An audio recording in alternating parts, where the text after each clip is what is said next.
नमस्कार, बहुत स्वागत है आप सभी का। आपके साथ मैं अक्षय विदुआ। आप देख रहे हैं स्वदेश न्यूज और लेकर हाजिर हैं आज हमारा स्वदेश एजेंडा। स्वदेश एजेंडा में आज हम बात करेंगे घुसपैठ की। ऑपरेशन सिंदूर लगातार जारी है और ऑपरेशन सिंदूर के विरुद्ध भारत की अब तक की सबसे बड़ी कार्रवाई की। ऑपरेशन सिंदूर, जिसके जरिए भारतीय सेना ने पड़ोसी देश में आतंक के अड्डों का सफाया किया, आतंकी आका पाकिस्तान को सबक सिखाया और चेताया कि अगर दोबारा आतंकियों के सहारे अगर हिंदुस्तान की धरती पर कोई भी नापाक हरकत करने की, कोई भी नापाक नजर डालने की कोशिश की और कोई खूनी खेल खेला तो बर्बाद, तबाह हो जाओगे, नेस्त नाबूद कर दिए जाओगे।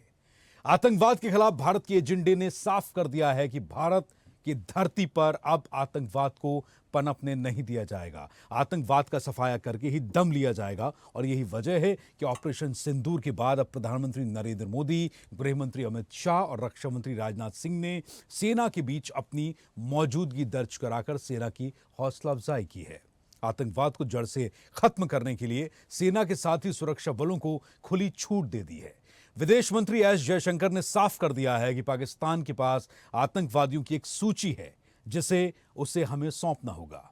उसे आतंकवादियों के बुनियादी ढांचे को बंद करना होगा। इधर जम्मू कश्मीर में भी ऑपरेशन सिंदूर के बाद लगातार सुरक्षा बलों के विशेष ऑपरेशन चलाए जा रहे हैं। बचे खुदे आतंकियों को भी चुन चुन कर मारा जा रहा है और उनको मिट्टी में मिलाया जा रहा है। इससे साफ है कि भारत और पाकिस्तान के बीच युद्ध विराम तो है, साथ ही आतंकवाद पर लगाम भी है।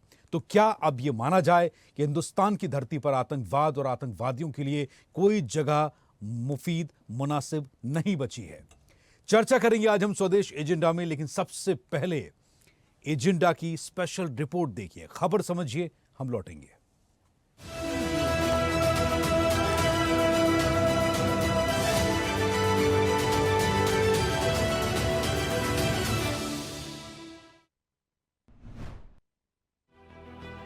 आतंकवाद पाकिस्तान की सरपरस्ती में पलता है।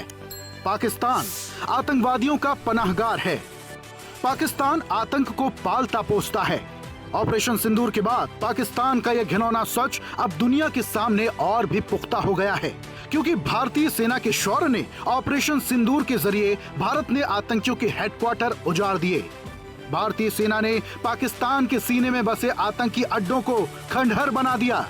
भारत ने आतंकिस्तान में घुसकर आतंक के ठिकानों को निस्तो नाबूद कर दिया। ऑपरेशन सिंदूर ने आतंकवाद के खिलाफ लड़ाई में एक नई लकीर खींच दी है।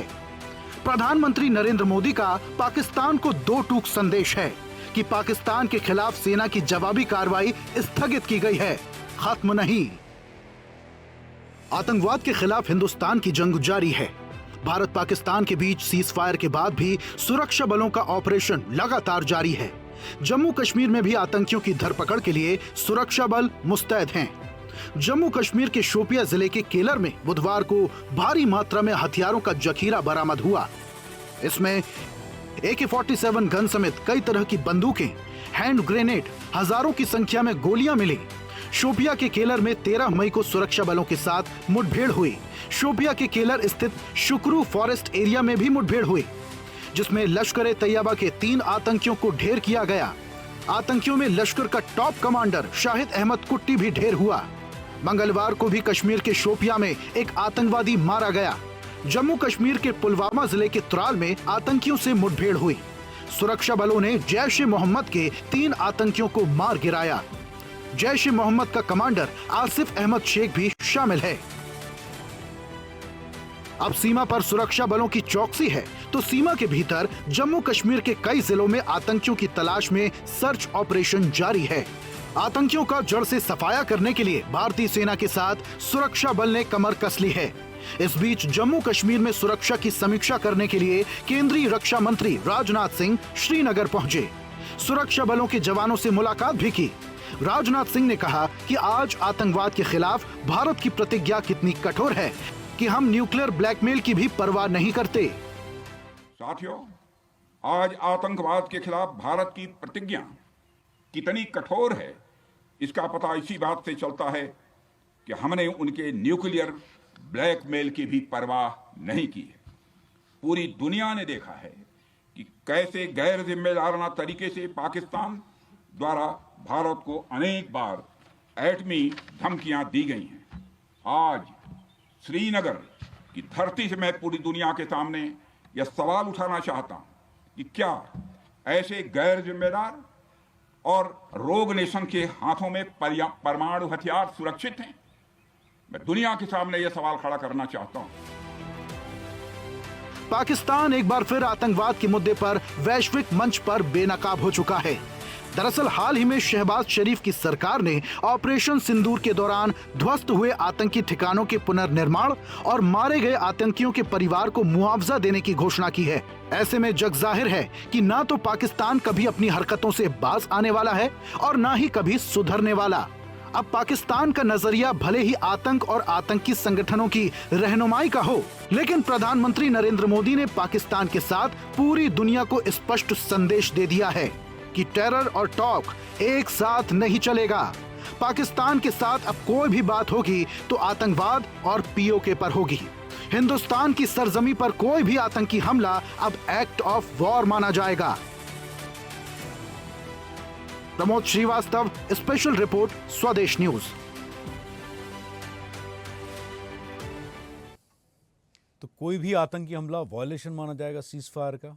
लेकिन अब आप जम्मू कश्मीर में जो स्थिति देखिए कि जब से ऑपरेशन सिंदूर को हमने ब्रेक दिया है, सीज फायर का ऐलान हुआ है, डीजीएमओ स्तर की बातचीत हुई है, लेकिन उसके बावजूद आतंकियों की घुसपैठ जारी है, चुन चुन कर मारा जा रहा है। सवाल ये है कि कौन ट्रेनिंग दे रहा है, कौन अंदर लेकर आ रहा है, क्या ये नई घुसपैठ है या फिर ये पाकिस्तान के भेजे गए फिदाइनों के भेजे गए, लश्कर तैयबा के भेजे गए वो तमाम स्लीपिंग सेल्स हैं जिन्हें अब चिन्हित करके उन्हें उनके अंजाम तक पहुंचाया जा रहा है। तो आइए चर्चा की शुरुआत करते हैं कि ये कैसा युद्ध विराम, ये कैसा सीज फायर। हमारे साथ हमारे चर्चा के मेहमान जुड़ चुके हैं, आइए आपको उनसे मिलवा देते हैं। मेरे साथ इस वक्त खेमचंद शर्मा जी हैं, आप नेता बीजेपी मेरे साथ जुड़ रहे हैं। इसके अलावा डॉक्टर HN उपाध्याय, प्रवक्ता कांग्रेस, मेरे साथ होंगे। जावेद रहीम भट्ट, नेता नेशनल कॉन्फ्रेंस NC, मेरे साथ जुड़ रहे हैं। फारूक इंकलाबी, PDP प्रवक्ता JNK से इस वक्त मेरे साथ हैं। इसके अलावा रक्षा विशेषज्ञ के तौर पर PC थपलियाल साहब हमारे साथ होंगे और हमारे स्वदेश न्यूज़ के चैनल हेड RP श्रीवास्तव और वरिष्ठ पत्रकार डॉक्टर कुमार राकेश दिल्ली से। बहुत बहुत स्वागत आप सभी मेहमानों का स्वदेश न्यूज़ में। तो सबसे पहले क्योंकि जम्मू कश्मीर की बात हो रही है, जावेद रहीम भट्ट, आप नेशनल कॉन्फ्रेंस से ताल्लुक़ रखते हैं। अभी हम ये देख रहे हैं कि पिछले कुछ दिनों में जिस तरह की मुठभेड़ें हो रही हैं जम्मू एंड कश्मीर में, जो लोग हैं, जो आतंकी हैं, जिन्हें चुन चुन कर मारा जा रहा है, एक तरफ हम संघर्ष विराम की बात करते हैं और दूसरी तरफ इस तरह की खबरें आती हैं। आपसे मैं शुरुआत इसलिए कर रहा हूं क्योंकि आप JNK की पूरे हालात पर से हम सबको रूबरू कराएंगे, हमारे दर्शकों को, क्योंकि आप वहां पर हैं। ये कौन लोग हैं और ये कैसा संघर्ष विराम, युद्ध विराम, ये कैसा सीज फायर है? जावेद रहीम भट्ट साहब। जी, आपकी आवाज नहीं आ रही है, आप एक बार फिर। हेलो, आवाज आ रही जावेद रहीम भट्ट आपको? नहीं, अब आ गई आपकी आवाज। जी, सीज फायर के बाद भी घुसपैठ जारी है, आतंकवादियों को मारा जा रहा है, मुठभेड़ें चल रही हैं, ये क्यों हो रहा है? ये कैसा सीज फायर, जावेद रहीम भट्ट? देखिए, मैं आपको बता दूं, जो आप सीज फायर की बात कर रहे हैं, ये हमने आज नहीं देखा कि ये जो उल्लंघन कर रहे हैं बॉर्डर पे या हमारा जो हमारा हमसाया, जो हमारा पड़ोसी है, ये आज ही नहीं हो रहा, बल्कि पहले से ही, शुरू से ही जो उनकी जो ये हर एक ये जो उल्लंघन कर रहे हैं, चाहे मैं सीज फायर की बात करूं, चाहे मैं क्रॉस बॉर्डर टेररिज्म की बात करूं, चाहे मैं जो इनके जो गलत मंसूबे होते हैं अपने जो पड़ोसी मुल्क को लेके, कि वो तो पहले से ही हो रहा है, ये आज की हम नहीं करेंगे जो उल्लंघन कर रहे हैं सीज फायर का। और दूसरी बात जो आप कर रहे हैं कि जो आप यहाँ हमने देखा, जो लास्ट वीक या आज हमने देखा कि यहाँ जो यहाँ कुछ जो यहाँ मिलिटेंट से टेररिस्ट हैं उनको मारा गया। तो यहाँ हम देखे, आपने देखा होगा जब से पहलगाम अटैक हुआ है, पूरा जम्मू और कश्मीर जो है वो एक साथ होके, एकजुट होके पूरा अपने मुल्क भारत के साथ खड़ा हुआ है। यहाँ जितने भी जो वायलेंस हुई है, जो यहाँ किलिंग्स हुई है, जो यहाँ हालात खराब करना चाहते हैं, जो यहाँ अमन नहीं चाहते हैं, जो यहाँ पीस नहीं चाहते हैं, तरक्की नहीं चाहते हैं, यहाँ के नौजवानों को आगे बढ़ते हुए नहीं देख सकते हैं मुल्क के साथ साथ, तो पूरा जम्मू कश्मीर खड़ा हुआ है एकजुट होकर अपने मुल्क के साथ, ठीक है, हिंदुस्तान के साथ, कि हम एक होकर इन जो गैर मुल्की साजिशें हैं, ताकतें हैं, उनका मुकाबला करें। ठीक है। आपने कुल मिलाकर एक बात की तस्दीक कर दी जावेद रहीम भट्ट की घुसपैठ जारी है, आतंकी सक्रिय हैं, एनकाउंटर हो रहे हैं और सीज फायर आपने पहली बार ऐसा नहीं देखा। इसके पहले भी आप लोग, क्योंकि जम्मू कश्मीर के रिहायशी हैं, ऐसा सीज फायर आप लोग पूरी जिंदगी से देख रहे हैं। फारूक इंकलाबी, पीडीएफ प्रवक्ता, जेएनके पीडीपी प्रवक्ता। जी फारूक इंकलाबी साहब, आप मेरी आवाज सुन पा रहे हैं?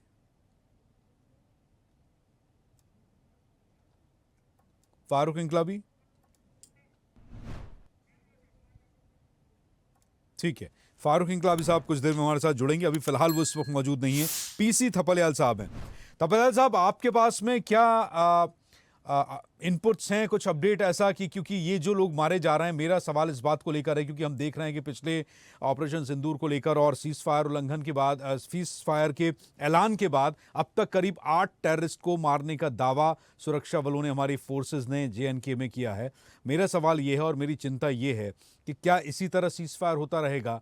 और जैसा अभी जावेद रहीम भट्ट ने बताया, जो कि नेता एनसी नेशनल कॉन्फ्रेंस हमारे साथ जुड़े हुए थे, कि ऐसा ही सीज फायर देखा है, तो हमारा वो दावा कहाँ गया कि अगर ज़रा सा कुछ हुआ, आंख तरेरी और कोई भी एक्शन अगर एंटी कंट्री, एंटी इंडिया और अगर टेररिस्ट कुछ ऐसा करते हैं तो फिर हम उसका मुंह तो जवाब देंगे और सीज़ फायर अपने आप ख़त्म हो जाएगा? क्या हम फिर उसी ट्रैक पर जा रहे हैं जहां पर सीज़ फायर के बावजूद पुंछ और राजौरी सेक्टर्स में यदा कदा रात को, दिन में, सुबह, तड़के फायरिंग कर दी जाती है, जो नेशनल मीडिया से छुपाया जाता है?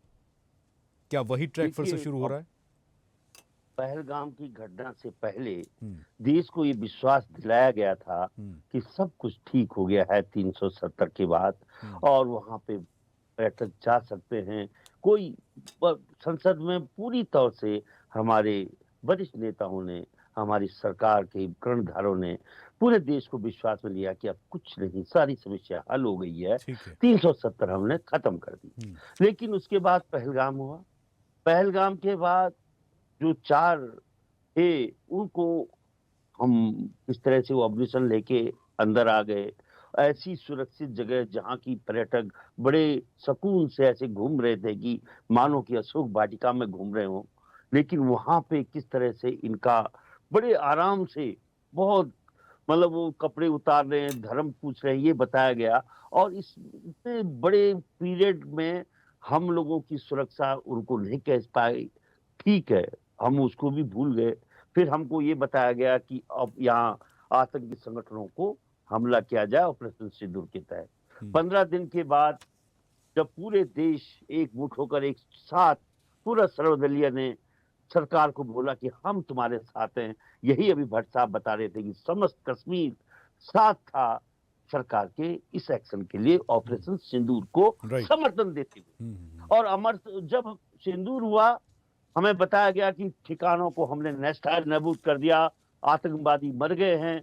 और उसके बाद फिर आर्मी का आना, आर्मी के बाद पाकिस्तान का हमारी बाउंड्री जो सीमाएं हैं उसमें संघर्ष, गोलाबारी शुरू करना, और एक ऐसा सिलसिला चला जैसे कि 2 समुदायों के बीच में पथराव होता है। मैं पथराव कहूंगा क्योंकि हमने देखा कि वहां से वो ड्रोन फेंक रहे हैं, यहाँ से हम ड्रोन फेंक रहे हैं, लेकिन जो एक लड़ाई का स्वरूप होता है वो भी नहीं देख पाए हम, जहां एयरफोर्स, नेवी और तमाम थल सेना पूरी तौर से युद्ध के दहलीज में पहुंचने के बाद अचानक एक दिन आता है, ट्रंप साहब खड़े होते हैं, वो ट्वीट करते हैं, कुछ बोलते हैं कि हमने रात भर विश्वास करके और हमने इसको फुल स्टॉप लगा दिया है।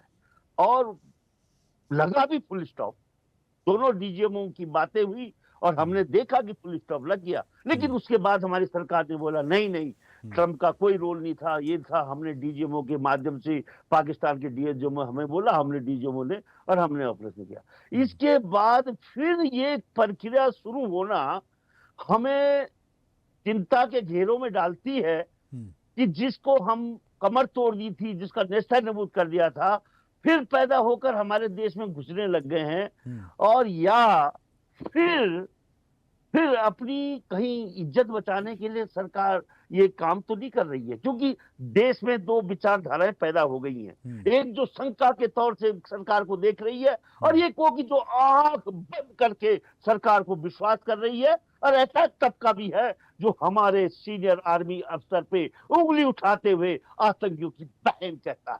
देखिए आप, उसके बाद जिस तरह से स्थितियां इस देश में पैदा हो रही हैं वो चिंतनीय है। और चिंतनीय के साथ साथ अगर निश्चित रूप से अगर आतंकवाद इतना ताकतवर हो गया है, इतने बड़े विशाल देश के साथ इतनी बड़ी सिंदूर ऑपरेशन फलाने के साथ वापिस वो हमको अंदर आ रहा है। हमारी जो फोर्सेज जो उनको नहीं पकड़ पाई थी 4 को, और उनको भी नहीं पकड़ पाई जो पुलवामा में जिन्होंने इतना भारी भरकम अम्लिसन लेकर और हमारे 40 सीआरपीएफ के जवानों को कत्ल कर दिया। सर, मैं आपकी भावनाएं बिल्कुल समझ रहा हूं, और अभी जैसा आपने कहा, आपने बहुत साफ कर दिया कि देश में कितनी तरह की विचारधाराएं इस वक्त पल रही हैं और देशवासियों की मजबूरी क्या है, सरकारों की मजबूरी क्या है। अब एक अंतिम जवाब जल्दी से दे दीजिए, क्योंकि बाकी पैनलिस्ट को मैं एक बार चर्चा में ले आऊं, फिर तो हम एक दूसरे के विचारों से, बातों से इत्तेफाक रखेंगे, नहीं रखेंगे, सहमत होंगे, असहमत होंगे। एक अंतिम बात आपसे जल्दी से जानना चाहूँगा कि ये जो आतंकी मारे जा रहे हैं, ये जैश के, लश्कर के स्लीपिंग सेल्स हैं, या सीज फायर सिर्फ एक मुखौटा है, तमगा है, रिबन है, पोस्टर है और नीचे से घुसपैठ जारी है? मुझे बता दीजिए बस जल्दी से। यही तो देश जानना चाहता है। देश जानना चाहता है कि तुमने 24 घंटे पहले सब कुछ बोला, कमर तोड़ दी, ये कर दिया, वो कर दिया, उसके बाद फिर देश 24 घंटे बाद बोलना है कि ये आने लग गए। तो देश समझ नहीं पा रहा है कि सच क्या है। हम सच जानना चाहते हैं, सरकार की स्टेटमेंट चाहते हैं, और स्टेटमेंट हम अपने प्रधानमंत्री की चाहते हैं। ठीक है, मैं लौटता हूं आपके पास में। राइट, मैं लौटता हूं आपके पास में, और जैसे ही फारूक इंकलाबी पीडीपी प्रवक्ता जेएनके से जुड़े तो प्लीज बताइएगा। मैं सबसे ठीक है, जैसे ही जुड़े उन्हें बताइएगा, तो हम सबसे पहले उनसे रिएक्शन लेना चाहेंगे, क्योंकि पीडीपी के प्रवक्ता हैं वो, और जेएनके की हकीकत को और बयान करेंगे। वैसे बहुत कुछ तो जावेद रहीम भट्ट बता चुके हैं। डॉक्टर एचएन उपाध्याय, विपक्ष की पार्टी कांग्रेस के आप प्रवक्ता हैं, प्रमुख विपक्ष है। अभी जो बात थपलियाल साहब ने कही वो चिंता मेरी भी है, लेकिन मैं इतना खुलकर शायद नहीं कह पा रहा था, क्योंकि थपलियाल साहब रक्षा विशेषज्ञ हैं, उनका अपना अनुभव है, और वो साफ कह चुके हैं कि इस वक्त देश में जो हो रहा है उससे 3 विचारधाराएं पल रही हैं। एक गुस्सा, एक डर, एक सरकार से सहमति और एक सरकार से असहमति। जी अच्छा जी, प्रकाश थपलियाल जी ने सही बात कहा है। देखिए, अभी इन्होंने ऑपरेशन सिंदूर के बाद, मतलब पहले ही इन्होंने कहा था कि अब कश्मीर में शांति है और कोई है नहीं ऑपरेशन, और धारा 370 की समाप्ति, और नोटबंदी के पहले से भी तो कहा था, लेकिन पुलवामा कांड हो गया, फिर 370 की समाप्ति के बाद एकदम शांति है। उन्हीं पर विश्वास करके पर्यटक बेचारे गए और अपनी जान गंवानी पड़ी, और इसको उन्होंने स्वीकार किया कि सुरक्षा में चूक रहा है। ये बात अलग है, इस चूक का जिम्मेदार भी तय नहीं हो पाया अभी तक। और भारतीय जनता पार्टी में तो ये लोग, राजनाथ सिंह जी, नितिन गडकरी जी कहे हैं कि यहाँ इस्तीफे नहीं होते हैं, न कोई जिम्मेदारी तय होती है। अब देश के लोग सोचने के लिए मजबूर है। देखिए, ज्यादातर यह ऑपरेशन तिरंगा चला रहे हैं, तिरंगा यात्रा निकाल रहे हैं। किस चीज की तिरंगा यात्रा भैया? अभी तो आज 3 आतंकवादी मारे गए, वहां पर से ऑपरेशन जारी है। ये आतंकवादी पकड़े जा रहे हैं, मारे जा रहे हैं, पता नहीं कितने हैं। कुछ दिन बाद 30 घटना का अंजाम देने में लगे हुए हैं, और पाकिस्तान से आपने सीज फायर भी कर लिया।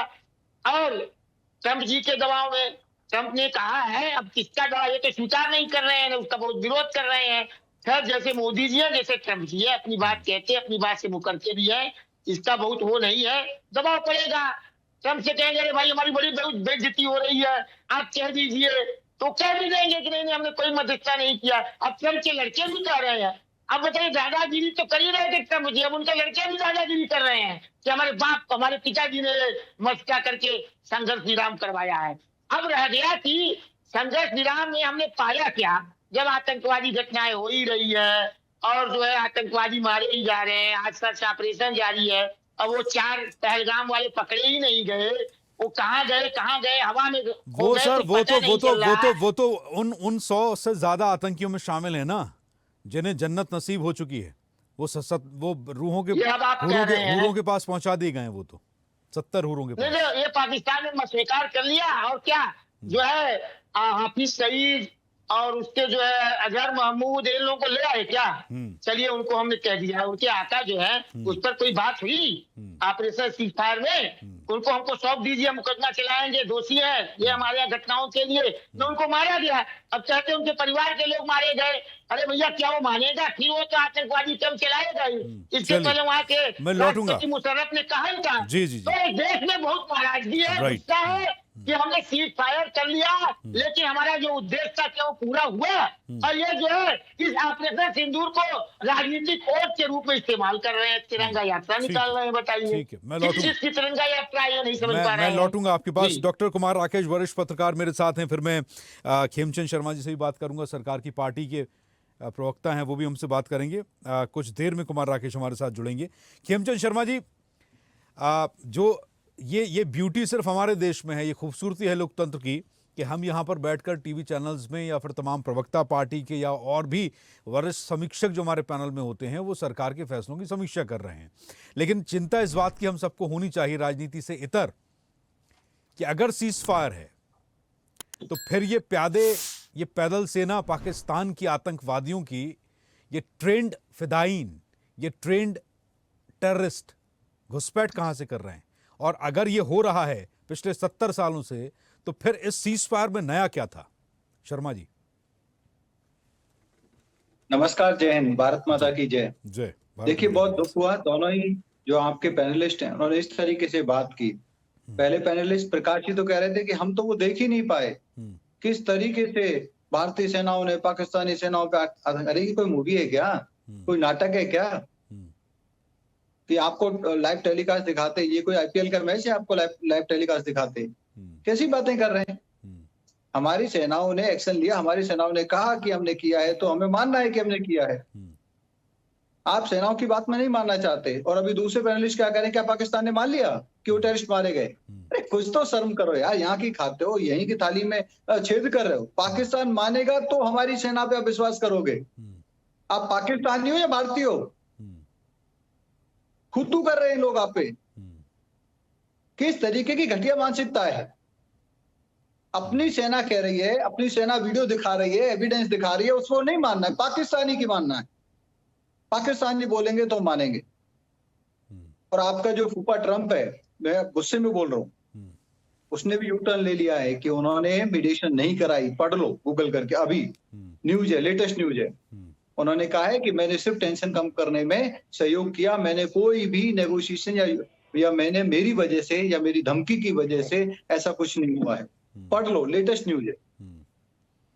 आपको विश्वास किस पे है? आपको विश्वास किस पे है? नहीं, सुन लीजिए भैया, सुन लीजिए, विश्वास किस पे है? पाकिस्तान पे है। अरे कोई क्रेडिट लेना चाह रहा है, हम क्या करें? हमने क्या एक्नॉलेज किया? बोलना तो आपको ये चाहिए था। हाँ, हम पीएम अपने भाषण में एक्नॉलेज करते, हमारे एक्सटर्नल अफेयर मिनिस्ट्री अपने वक्तव्य में एक्नॉलेज करती कि हाँ, कि अमेरिका ने नेगोशिएट किया, अमेरिका के कहने पे भारत ने ये जो फायरिंग हो रही है उसमें पॉज किया।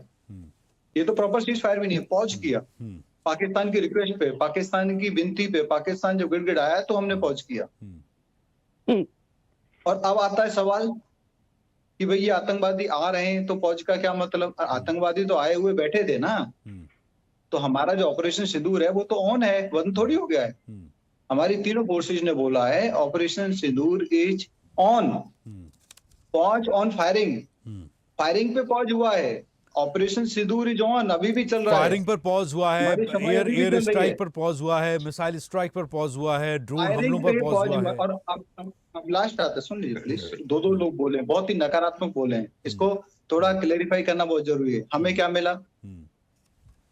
जैसे ही हमारे देशवासी मारे जाते हैं, उनकी हत्या की जाती है, आदरणीय प्राइम मिनिस्टर मोदी जी ने, देश ने एक लक्ष्य रखा कि हमें आतंकवादियों को घुस के मारना है, पाकिस्तान के अंदर घुस के मारना है, पीछा करके मारना है। क्या हमने ये उस समय तय किया था कि हम पाकिस्तान पे अटैक करेंगे, फुल फ्लेज अटैक करेंगे और पाकिस्तान को बर्बाद कर देंगे?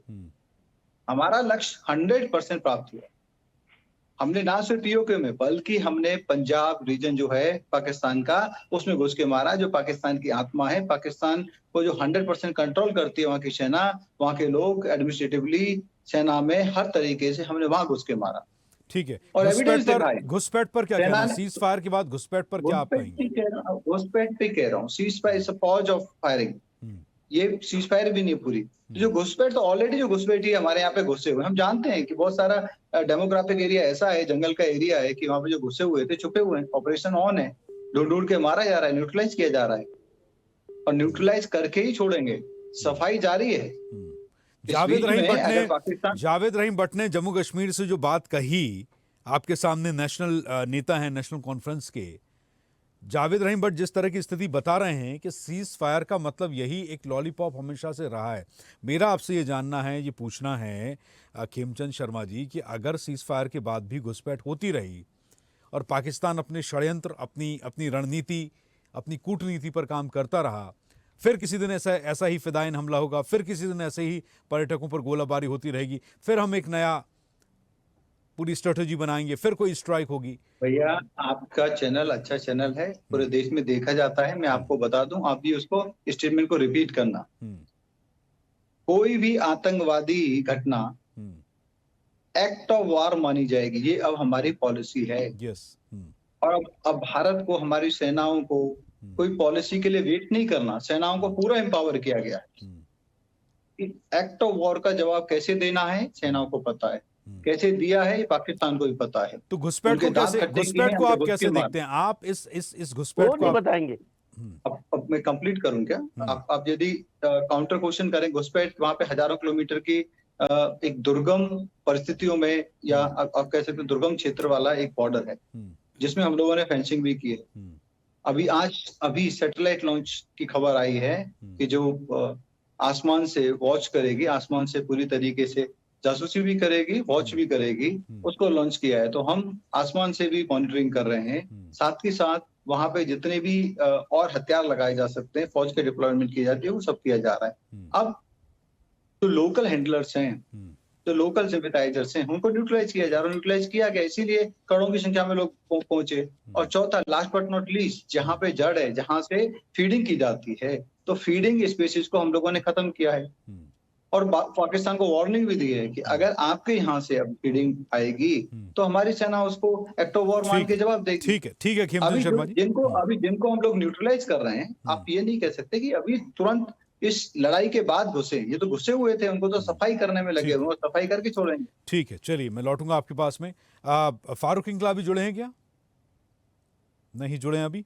फारूक इंकलाबी साहब का इंतजार है मुझे, क्योंकि वो जम्मू एंड कश्मीर से और पीडीपी प्रवक्ता हैं, उनकी बहुत ज़रूरत है इस डिबेट में। डॉक्टर कुमार राकेश भी जुड़ेंगे आगे हमारे साथ। आरपी श्रीवास्तव हमारे चैनल हेड स्वदेश न्यूज़ के हमारे साथ हैं। सर, ये जो अभी खेमचंद शर्मा जी ने कहा, सवाल ये है कि उन्होंने कहा कि कुछ लोग हैं, ये सफाई हो रही, खरपतवारों को मिटाया जा रहा है, जंगल को साफ किया जा रहा है और ये सुरक्षा का एनक्योर है। मैं समझ नहीं पा रहा हूँ कि एक्ट ऑफ वॉर माना जाएगा किसी भी आतंकी गतिविधि को, तो इसके लिए क्या हमें कोई पीरियड डिसाइड करना चाहिए कि ऑपरेशन सिंदूर तो अभी अभी बंद हुआ है, हम अगले 6 महीने का समय लेंगे या 1 साल का समय लेंगे, और उस समय में जितने यहाँ ऑलरेडी घुसपैठिए हैं जो आतंकवादी, हम उनका सफाया कर देंगे। ये आप इंश्योर कैसे करेंगे कि ये पुरानी एंट्री है और ये नई एंट्री है? तो फिर उस सेंटेंस का मतलब कैसे निकालेंगे कि आतंक की गतिविधियों को एक्ट ऑफ वॉर माना जाएगा? उससे हम कब मानना शुरू करेंगे सर? देखिए, एक्ट ऑफ वॉर जिस तरह से बात कर रहे थे हमारे बीजेपी प्रवक्ता, उनका ये कहना है कि कोई भी आतंकवादी गतिविधि होगी तो एक्ट ऑफ वार होगा, और ये प्रधानमंत्री जी ने भी कहा। लेकिन एक चीज़ अक्षय जी समझने वाली बात है कि जिन अभी पिछले 2 दिनों में जितने लगभग 6 आतंकवादी मारे गए और सेना बराबर उस पर काम कर रही है, ये कह पाना बड़ा मुश्किल हो जाता है कि आतंकवादी कब और कहाँ कैसे आ गए। या तो इसका कोई एक डिसाइड होना चाहिए कि किस तरह की आतंकवादी गतिविधि को एक्ट ऑफ वार माना जाएगा। सबसे बड़ी बात है, कोई घटना हो जाए उसको माना जाएगा, या जो निरंतर, अभी देखिए अभी एनसी के जो प्रवक्ता बोल रहे थे कि आप जो है एक तरह से पहले से भी हम देखते आ रहे हैं सीज फायर को। उन्होंने कहा कि ये तो हिंदुस्तान के साथ कई बार पाकिस्तान के बीच में युद्ध के बाद सीज फायर हुआ है, लेकिन आतंकी गतिविधियां इसी तरह से रही हैं। तो अगर हम इन सारी चीज़ों को अगर एक तरह से जोड़ें तो हमें लगता है कि जिस समय सेना आज की डेट में जो कार्रवाई कर रही है, जो भी आतंकवादी जम्मू कश्मीर में हैं या जो अभी छुपे होंगे या जो होंगे, क्योंकि ऑपरेशन सिंदूर के तहत जिन 9 ठिकानों पर सेना ने जो है उनको निशाना बनाया, लगभग 100 के ऊपर आतंकवादी मारे गए। तो हम ये काउंट नहीं कर पाएंगे कितने आतंकवादी हैं, पाकिस्तान की फैक्ट्री में कितने आतंकवादी पैदा हैं, या फिर आने वाले समय में कितने आतंकवादियों को जन्म देगा पाकिस्तान, ये तो समझना होगा ना। दूसरी सबसे बड़ी बात है जो आतंक के आका हैं आतंकवादियों के, जो वहाँ पर हैं, जैसे मोहम्मद हो चाहे अन्य कोई भी लश्कर तैयबा हो, इनके जो सरगना अभी भी हैं, अवेलेबल हैं। और आप बीच में कह भी रहे थे कि भाई अगर पाकिस्तान इनको यहाँ पर हैंडओवर कर देता है ताकि ये हो कि पूरी तरह से युद्ध विराम की शर्तों का पालन कर रहा है, लेकिन ऐसा हो नहीं रहा। अब स्थिति कहाँ पर आकर रुकती है कि ये जो गतिविधियाँ छिटफुट चलती रहती हैं, कहीं ना कहीं अब पिछले दिनों में देखा गया कोई न कोई बड़ी घटना को अंजाम दे देती हैं, चाहे पहलगाम हुआ हो, चाहे बालाकोट रहा हो, और ये बालाकोट या जो भी है जिन जगहों पर, या उरी की घटना हो, तमाम इन घटनाओं को आप ज़रा सा देखिए कि हम प्रयास लगातार कर रहे हैं, हमारी सेनाएं प्रयास कर रही हैं, हमारी सरकार भी प्रयास कर रही है। और जो है एनसी के प्रवक्ता ने ये भी कहा कि ये पहली बार है कि पूरे घाटी के लोग हिंदुस्तान के साथ हैं। अब इसमें छिटफुट कौन लोग हैं जो अमन चैन वहाँ का खराब कर रहे हैं, ये समझना होगा। तो आज जो परिस्थिति आज की है और जो 6 आतंकवादियों को मारा गया, इनको ढेर किया गया है, तो हमें लगता है कि अभी भी आतंकवादी गतिविधियां हैं, ये मान लेना चाहिए हमें। और छिटफुट जो लोग भी यहाँ पर छुपे हैं, निश्चित रूप से सेना उनका सफाया करेगी। लेकिन फिलहाल ये कहा जा सकता है कि अगर ये गतिविधियाँ ऐसे छिटफुट भी चलती रहीं और कभी कोई बड़ी घटना हो गई तो हमको लगता है एक्ट ऑफ वार तो शुरू ही हो जाएगा। भाई वो तो हिंदुस्तान की सेना को भी खुली छूट मिली हुई है और प्रधानमंत्री जी ने कह भी दिया इस बारे में। जावेद रहीम भट्ट हमें और ज़्यादा बताएंगे, क्योंकि अभी फारूक इंकलाबी हमारे साथ है नहीं है, नेशनल कॉन्फ्रेंस के नेता हैं। भट्ट साहब, ये जो अभी हम ग्राफिक दिखा रहे थे, लिखा हुआ बता रहे थे, हमारे पास डेटा है।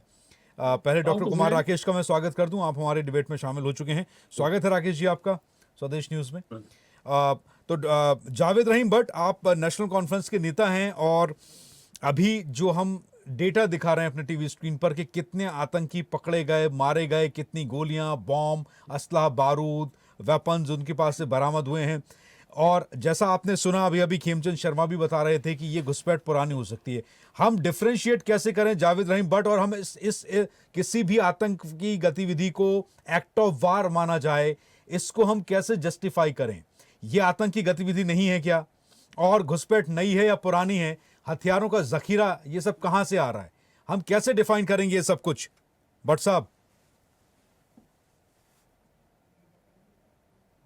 कॉल डिस्कनेक्ट है आपका, हम कोशिश कर रहे हैं। भट्ट साहब, आप सुन रहे हैं मेरी बात? हाँ, आवाज आ रही है जी। आपने सवाल सुना मेरा भट्ट साहब? जी बोलिए। मैं जानना ये चाह रहा हूं कि अभी हमारे बीजेपी नेता बैठे हुए खेमचंद शर्मा जी, हमने उनसे बात की तो उनका ये कहना है कि ये जो घुसपैठ है ये हो सकता है कि पहले की हो, पुराने लोग हों, लेकिन हथियारों का जो जखीरा आतंकियों से इस समय मिल रहा है उससे ऐसा लगता है कि इनके कनेक्शन, कांटेक्ट अभी भी हैं और रसद और मदद लगातार पाकिस्तान से इनके पास तक पहुंच रही है।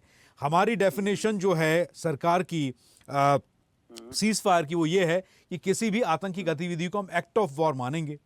तो भट्ट साहब, 2 सवाल मेरे आपसे हैं कि हम ये डिफाइन कैसे करें कि जो आतंकी मारे जा रहे हैं वो नई घुसपैठ हैं या पुरानी घुसपैठ हैं, क्योंकि हथियारों का जखीरा तो बताता है कि मदद लगातार आ रही है। दूसरी चीज, ये आतंकी गतिविधि, आतंकियों का मारना और घुसपैठ करना क्या एक्ट ऑफ वॉर में नहीं गिना जाएगा?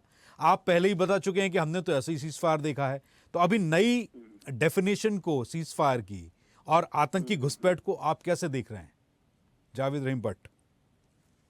आपका जो क्वेश्चन है, आपका जो ये एक्ट ऑफ वार हम उसको समझे कि नहीं, यही है ना आपका क्वेश्चन? जी जी।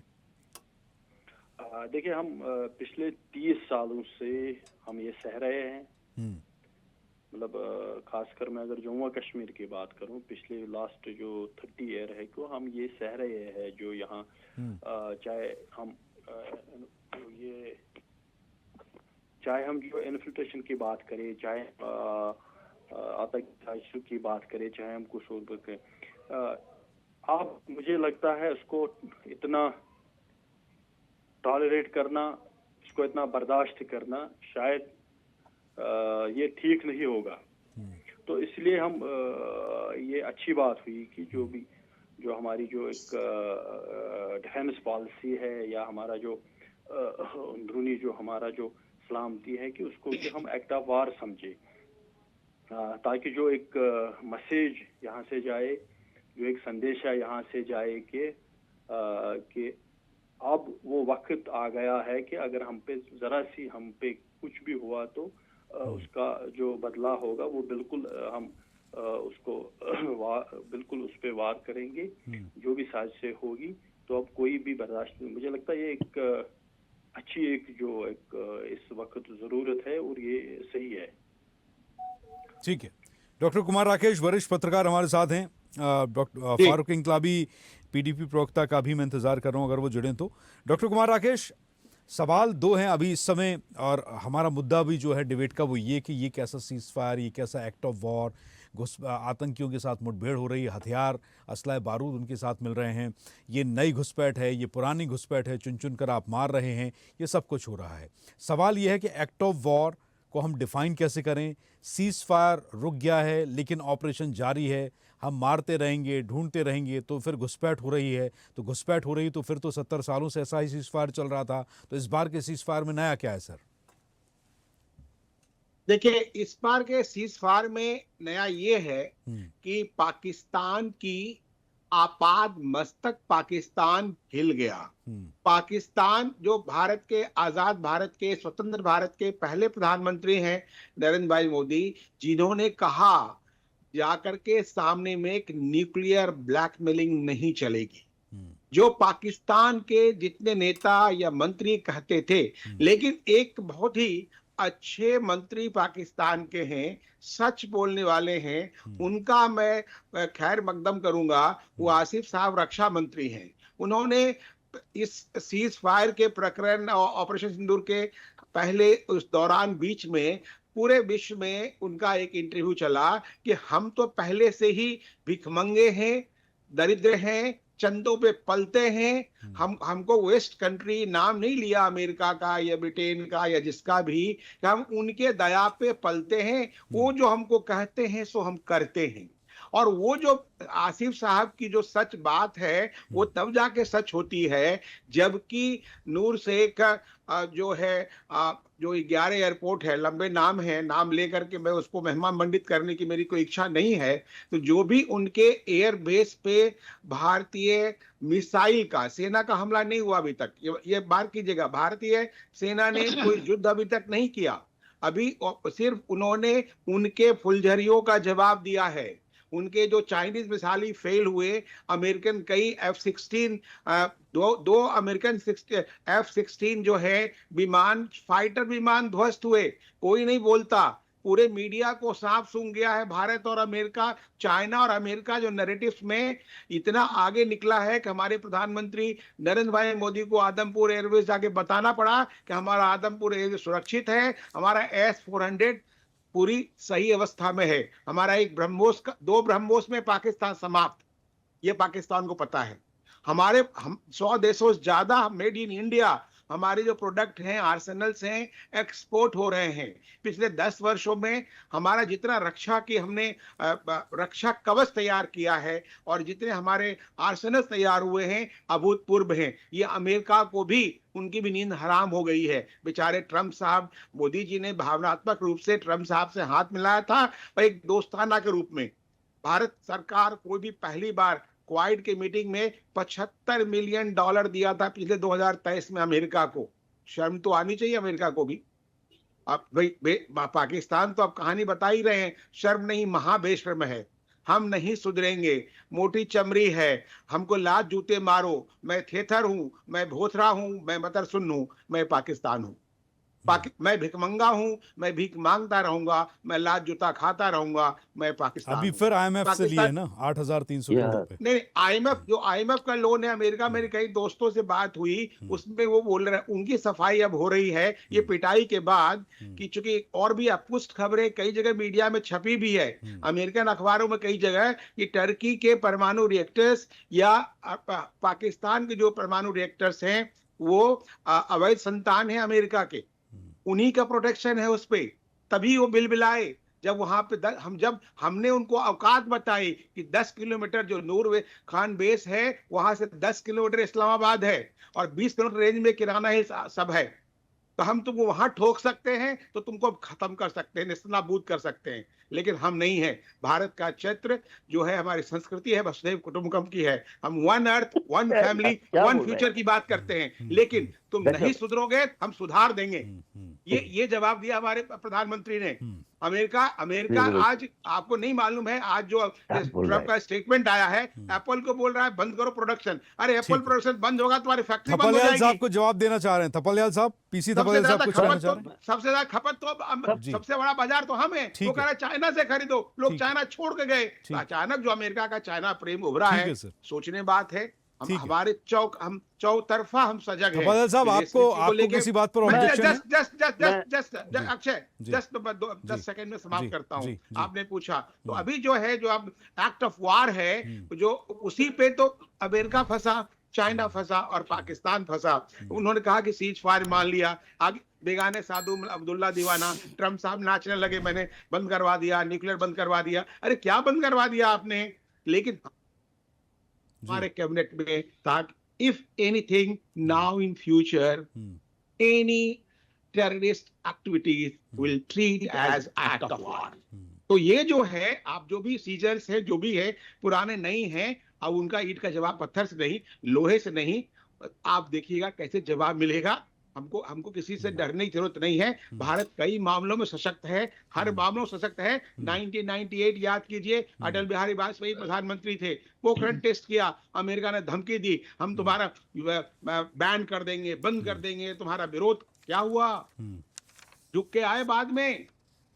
ये हमारा देश है। कुछ बात है कि हस्ती मिट्टी नहीं हमारी, सारे जहां दुश्मन रहा जमारा, कुछ नहीं बिगड़ता। देश बहुत आगे जा चुका है हर एक मामलों में। जो नैरेटिव बनाने की कोशिश करे। इन भाषण बहादुरों को सुन के 10-12 साल हो गए। मतलब पहले ये कहा गया था कि नोटबंदी इसलिए कर रहे हैं हम कि आतंकवाद खत्म हो जाएगा। हमने विश्वास किया, हम लाइनों में लग जाती देश विश्वास। तो नोटबंदी का अचीवमेंट सर है ना, थपलियाल साहब, नोटबंदी का अचीवमेंट है 5 लाख करोड़ का कैश बैंक नक्सलियों का वेस्ट हो गया। और जितनी फंडिंग आतंकियों को होती थी अरेबियन कंट्रीज से, यहां से वहां से इंटरनेशनल फंडिंग, उसका जो मनी बैंक था टेररिस्ट का, वो वेस्ट हो गया। नोटबंदी में कई कांग्रेसी नेताओं के, अक्षय जी, विदेशों के बैंक, देशों के बैंक बर्बाद हो गए। नोटबंदी में तो रोने का ये मामला है। चलिए, ऐसे लोग बैंक जो है शाह जी का, गुजरात से कितना दुगुना चौगुना नोट किए। चलिए, विषय ठीक है, पहली बार ठीक है सर, हो गया। पहली बार कोई उपाध्याय जी, हो गया विषय, ये नहीं है विषय। ठीक है, आपने जवाब दे लिया, विषय पर आते हैं जी। हम विषय ये है कि अगर सीज फायर नहीं, मतलब अभी तक ऑपरेशन सिंदूर चालू है, प्रवक्ता बोल रहे हैं, तो इन्होंने तिरंगा यात्रा क्यों निकाली देश को बेवकूफ बनाने के लिए? और केवल पार्टी विशेष से एक पार्टी ने। मैं जवाब देना चाहूंगा, फिर से वो जरूर बातें कर रहे हैं। जी लौटूंगा शर्म आनी चाहिए। हमारी सेनाओं ने जोरदार तरीके से प्रदर्शन किया है, उनका जो शौर्य है, पराक्रम है, उन्होंने जो पराक्रम और शौर्य दिखाया है, हम उसको नमस्कार करने के लिए, उसका महिमामंडन करने के लिए हम लोग तिरंगा यात्रा निकाल रहे हैं। तिरंगा यात्रा कोई भाजपा की यात्रा नहीं है। तिरंगा यात्रा देश के सभी राष्ट्रवादी लोगों की यात्रा है। देशवासी देना चाह रहे हैं, सेनाओं को सम्मान देना चाह रहे हैं, सेनाओं को सम्मान देने के लिए तिरंगा यात्रा निकल रही है। और आप जैसे लोग जो घर के वेदी हैं, वो सब फ्रस्ट्रेटेड है। शर्म नहीं आती आप लोगों को? सेनाओं के शर्म आप जैसे लोगों को आनी चाहिए जो घर के वेदी हैं। जो सेनाओं के पराक्रम को मानते नहीं है, सेनाओं के शौर्य को नहीं मानते। आपको सेनाओं के शौर्य पे खुशी नहीं, हमें खुशी है, हमें प्राइड है, हमें गर्व है अपनी सेनाओं पे। ठीक है सर, ठीक है। मैं डिबेट को तू में और राजनीति में नहीं ले जाना चाहूंगा। मुझे निष्कर्ष पर पहुंचना है। Sharma ji Upadhyay ji, low politics, come on the point, right. मुझे निष्कर्ष पर पहुंचना है। मैं सिर्फ इतना जानना चाहता हूं, थपेलियाल साहब, आपको इस बात से ऑब्जेक्शन है क्या? मैं ये नहीं समझ पा रहा हूं कि जो एक्ट ऑफ वॉर है वो उसकी परिभाषा क्या है। अगर ये घुसपैठ होती रहेगी या ये पुराने फिदायीन, आतंकी, टेररिस्ट जो मारे जा रहे हैं, हथियारों का जखीरा बताता है कि रसद और मदद लगातार मिल रही है, तो फिर एक्ट ऑफ वॉर कैसा होगा? आप पीसी थपेलियाल, आप इसको क्लियर कीजिए। जी देखिए सर, पूरा मौका था, मेरी सेना आगे बढ़ रही थी, बहादुरी के साथ बढ़ रही थी। उसके बढ़ते हुए कदमों अरे को सेना तो किसने गई रोका? नहीं भाई साहब, कहाँ बढ़ रही थी? बॉर्डर क्रॉस नहीं किया सेना ने, क्यों गलत अरे बात कर रहे हैं आप? कैसी बातें कर रहे हैं? क्या नहीं किया? अरे कहाँ बॉर्डर क्रॉस किया? कहाँ बॉर्डर क्रॉस किया बताइए? कहाँ बॉर्डर क्रॉस जवान किया? ऐसे मर गए। अरे जवान बॉर्डर ऐसे पे, मर गए। बॉर्डर एलओसी अरे- पे उसके अरे भी मरे, तो उसके क्या हजारों हो गया मरे है भाई इनको? साहब, हजारों। भाई साहब 9 आतंकी सेंटर, वो- 100 लोग मरे होंगे। भारतीय सेना जो बोल रही है, मेरा ऑब्जर्वेशन सुनिए आप।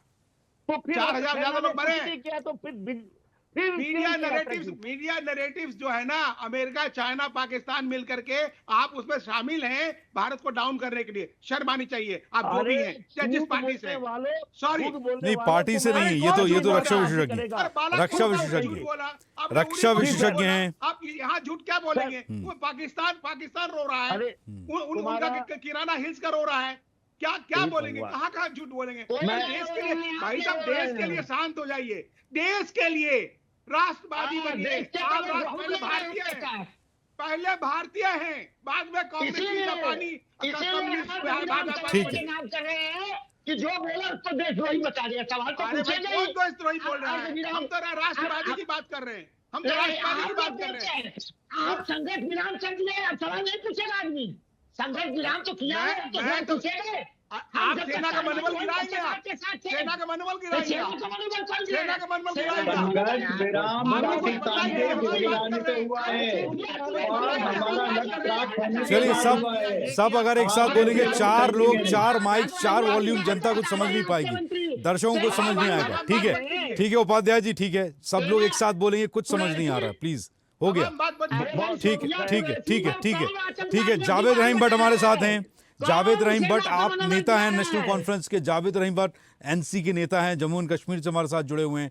भट्ट साहब, ये सब तो पॉलिटिक्स से चलती रहेगी, लेकिन मेरा ये आपसे धरातल की जो हकीकत है उसके बारे में लगातार आपसे पूछ रहा हूं। इस तरह की बातें, अब तक बहुत सारे लोग मारे जा रहे हैं, आप कह रहे हैं कि हमने ज़माने से ही ऐसा सीज़फायर देखा है। क्या इस बार कुछ उम्मीद की जा सकती है? और जो बातें हुई, इस बार हमने बहुत रिटेलिएट किया, बहुत ताकत के साथ हमने अपना जवाब दिया है, क्या इसका कुछ असर भविष्य में हम देख पाएंगे? रहीम भट्ट साहब।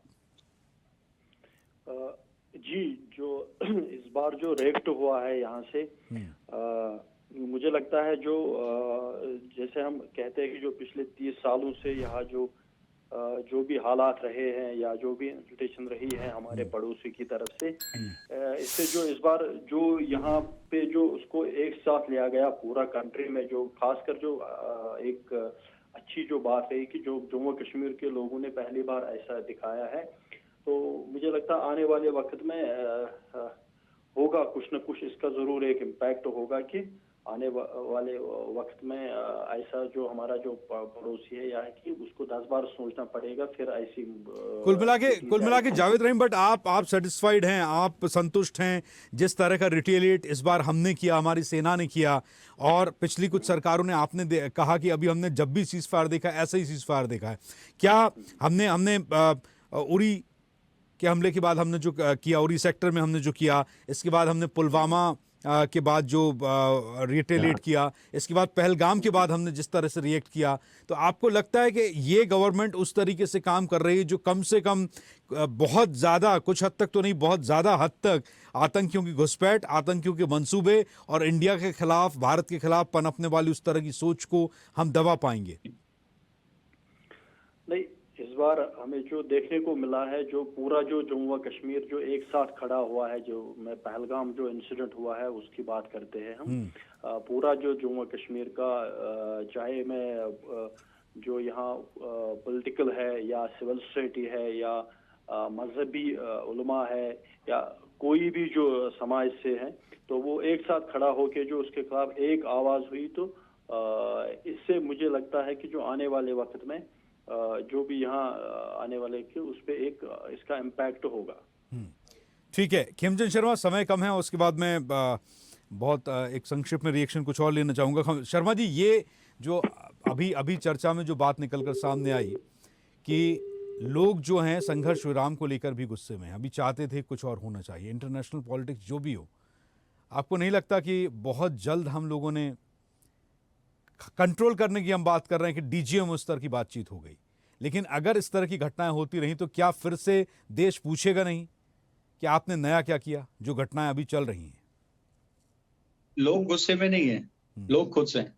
कुछ लोग जो भारत को फंसाना चाह रहे थे, भारत को बर्बाद करना चाह रहे थे, भारत को हमेशा नीचा दिखाते हैं, विदेशी टाइमलाइन, विदेशी नैरेटिव का साथ देते, वही दुखी कुछ लोग हैं, कुछ पॉलिटिशियन है, कुछ पॉलिटिकल पार्टीज हैं। हमारा लक्ष्य 100% प्राप्त हुआ है। जी ठीक है राकेश जी, जिनके बच्चे बॉर्डर पे लड़ रहे हैं वो जानते हैं कि हमारा लक्ष्य प्राप्त हो गया।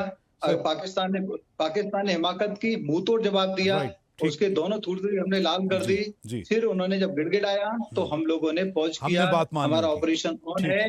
हम अंदर से हमने कहा, हमने अभी भी अंदर घुसे हुए आतंकवादियों को सफाया कर रहे हैं। और जिस दिन हमें लगेगा कि पाकिस्तान फिर से हिमाकत कर रहा है, फिर से उसके मुंह पे मारेंगे। ठीक है राकेश जी को लिया जाए। जी सर, राकेश जी।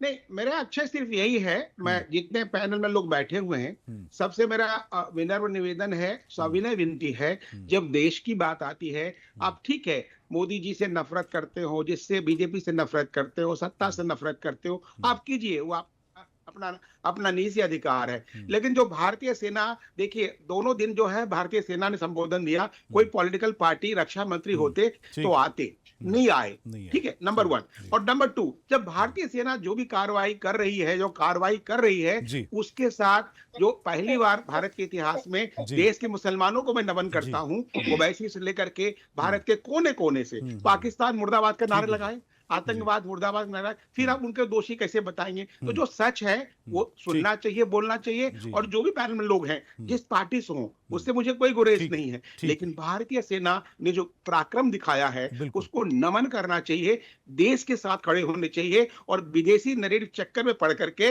विदेशी तत्वों के हवाले से बात नहीं करना चाहिए। ये मेरी विनती है। श्रीवास्तव जी, हम जो है कम से कम इस मुद्दे पर बातचीत तो कर पाते हैं, ये भी तो हमारा लोकतंत्र है कि आप कम से कम समीक्षा कर रहे हैं। लेकिन दुख इस बात का है कि ठीक है, बहुत सारे लोग कहते हैं कि जल्दी हुआ, देर से हुआ, रिजल्ट मिलना चाहिए। सीज फायर अगर आपने किया तो हर, जैसा कि अभी भट्ट साहब बता रहे हैं कि ऐसा ना हो। हाँ बिल्कुल, भट्ट साहब ने सही कहा कि इस तरह की गतिविधियां नहीं होनी चाहिए। और हमें लगता है कि सेना के माध्यम से जिस तरह से वहाँ पर अभी भी आतंकियों को ढेर किया जा रहा है, तो एक चीज़ ये मानना पड़ेगा कि अभी आतंकवादी समाप्त नहीं हुए हैं, उनका सफाया होना जरूरी है, एक बात। दूसरी सबसे बड़ी बात यह है कि हम सीज फायर को थोड़ा अलग रखें। अभी तो हम ये देखें कि आतंक की फैक्ट्री में उनके कितने आतंकवादी हैं, उनको भी ढूंढना हिंदुस्तान सरकार का काम है, हिंदुस्तान की सेना का काम है। और हमें लगता है कि वास्तव में मैं जोड़ना चाहूंगा बस एक लाइन, अभी जो है, अब जो खबरें हैं, करीब 36 सेंटर हैं पाकिस्तान में, जो ट्रेनिंग सेंटर है आतंकी, जिसमें 9 भारत ने ध्वस्त किया है, as per record media reports. इसलिए अभी और भी हैं, वो तो फैक्ट्री है ही। प्लीज यही जोड़ना था। तो यहाँ पर अक्षय एक तो तय है कि ये एक्ट ऑफ वार, अगर कोई बड़ी घटना होगी, इसका हम इंतजार नहीं कर सकते। लगातार ये जो है ऑपरेशन सिंदूर जो है चलते रहना चाहिए। और ये अभी सरकार ने ये भी बोल दिया कि कहीं अभी इसका स्टॉपेज नहीं है। तो अब जो समय आ रहा है कि उसमें कश्मीर के लोग, जो वहाँ की आवाम, आपने देखा होगा कि एक साथ भारत सरकार के साथ खड़ी है, पूरा देश खड़ा है। और निश्चित रूप से आने वाले समय में ये बात निकल के आएगी कि आतंकवादी की अभी जो बाकी ठिकाने हमने नौ ध्वस्त किए और राकेश जी 36 बता रहे हैं, तो अभी तो बहुत सारे हैं। ठीक है, और उनसे उन चुनौतियों का सामना करना पड़ेगा सरकार को। ठीक है, बहुत बहुत शुक्रिया आप सभी का हमारे साथ इस चर्चा में शामिल होने के लिए, अपना कीमती समय स्वदेश न्यूज को देने के लिए आपको बहुत बहुत शुक्रिया। तो आतंक की फैक्ट्री लगातार चल रही है, लेकिन सरकार को डिफाइन करना होगा कि किसी भी तरह की आतंकी गतिविधि एक्ट ऑफ वॉर कहलाएगी, आप उस पर कब तक प्रतिबंध लगाते हैं। और उम्मीद करते हैं कि इस देश की सशक्त सरकार का ये सशक्त सीज फायर हो, ना कि पिछली बार की तरह सीज फायर जिसमें कि लोग छुपते छुपाते एक्ट ऑफ वॉर की कोई डेफिनेशन तो वो दे नहीं पाए और हरकतें वैसी ही करते रहे। तो ये रिटेलिएट करना, ये प्रतिरोध, ये प्रतिशोध रंग लाते दिखना चाहिए, तभी इस देश की जनता को तसल्ली मिलेगी। अभी के लिए बस इतना ही। आप देखते रहिए स्वदेश, सबसे पहले देश। नमस्कार। और अपडेट्स के लिए लाइक, फॉलो, शेयर जरूर करें। साथ ही यूट्यूब पर बेल आइकन दबाना ना भूलें और विजिट करें हमारी वेबसाइट swedeshlive.com पर।